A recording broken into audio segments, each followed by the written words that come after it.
In this video, we are going to see how we can install the Spotify app on an iPhone. It's a pretty straightforward and simple process here, guys. All we have to do is just find the App Store on iPhone desktop. So here it is. We click on that.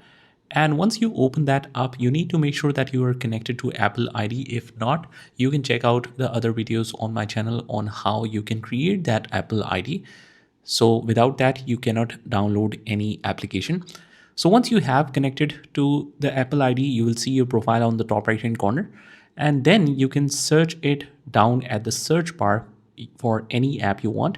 In this case, I want to install Spotify. We will write Spotify here.